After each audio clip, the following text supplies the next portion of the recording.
द्या support committee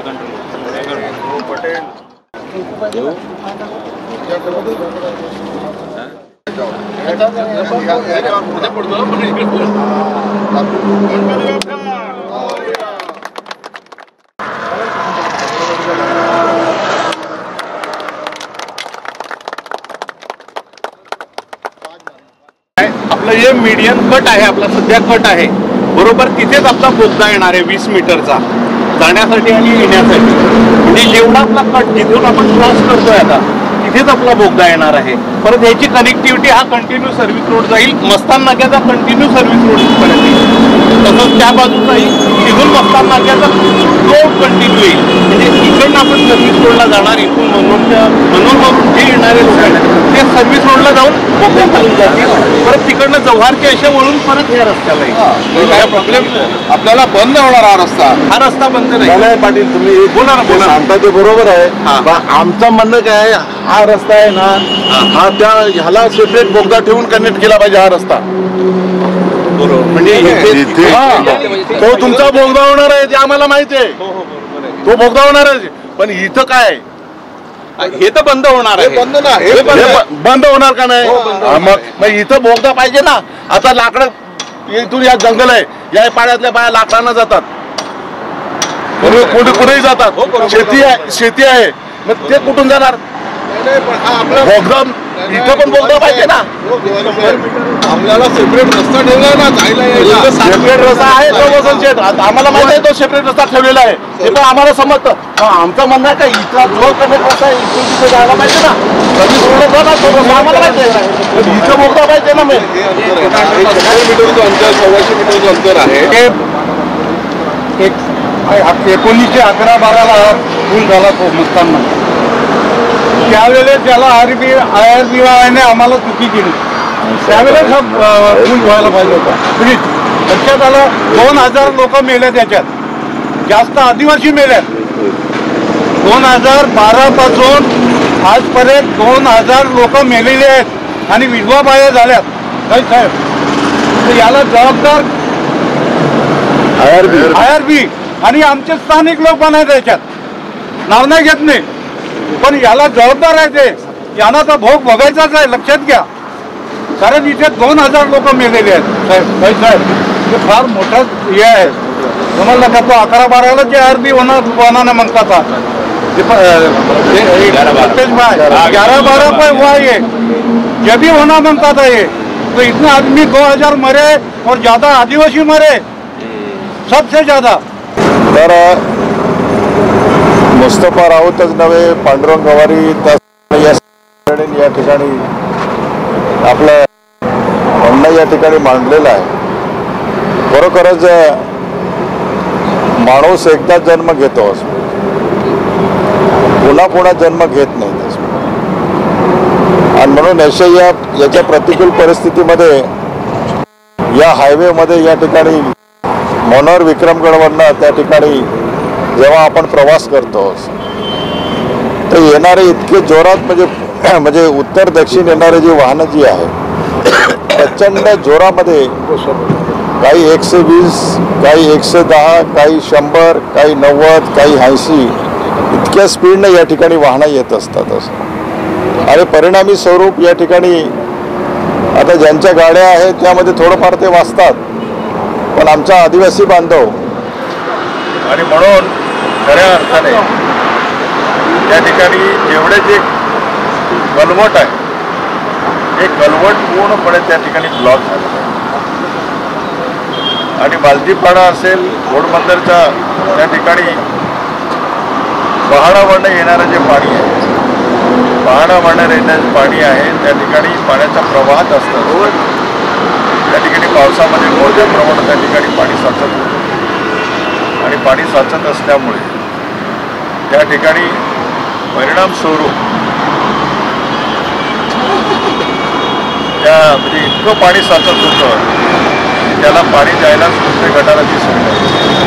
आणि म्हणून खासदार म्हणून त्या ठिकाणी मी कंटिन्यू की जशी काय माझी जबाबदारी आहे, मी तिथला ठेकेदार आहे, असल्या परिस्थितीमध्ये त्या ठिकाणी मला वागावं करावं लागलं. कारण शेवटी लोकांच्या सुरक्षिततेच्या दृष्टिकोनातून, लोकांच्या हिताच्या दृष्टिकोनातून आपली नैतिक जबाबदारी आहे.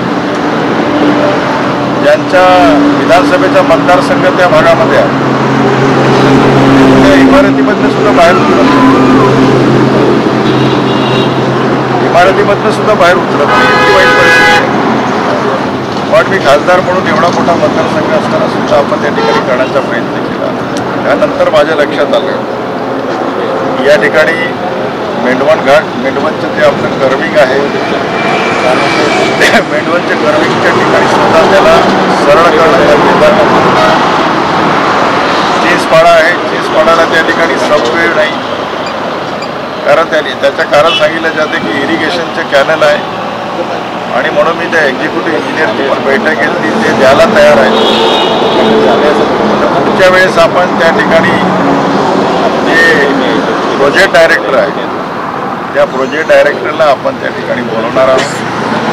आणि हा जो चीजपाड्याचा जो इश्यू आहे सबवे, कारण रांग साईडने जावं लागते आणि रांग साईडला जावं लागत असल्यामुळे त्या ठिकाणी आपला चीजपाडा असेल, आजूबाजूच्या परिसरातील सगळ्या गावातल्या लोकांना रांग साईडने जावं लागतं. परिणामस्वरूप त्या ठिकाणी ॲक्सिडेंट त्या ठिकाणी.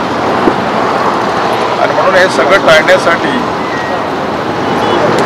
मेंढवणचा कर्विंग आहे तो सरळ करणं, त्याचप्रमाणे इथला दुर्वेद जवळचा जो ब्रिज आहे एकदम छोटा ब्रिज आहे आणि त्या ठिकाणी बस वगैरे जात नसल्यामुळे त्यांना तिथून सातेवलीला जावं लागतं आणि असं परत मग दुर्वेसला वगैरे जावं लागतं.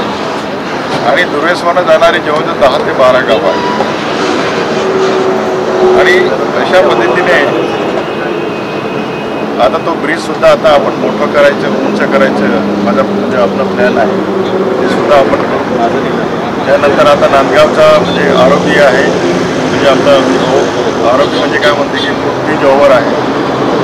नंतर आवटाणी आहे, त्याचप्रमाणे आंबोली आहे, त्याचप्रमाणे आपला दापचरी आहे, त्याचप्रमाणे या ठिकाणी आपल्याला पारसी डेअरी आहे आणि पारसी डेअरीवरनं त्या ठिकाणी आता आछाड आहे.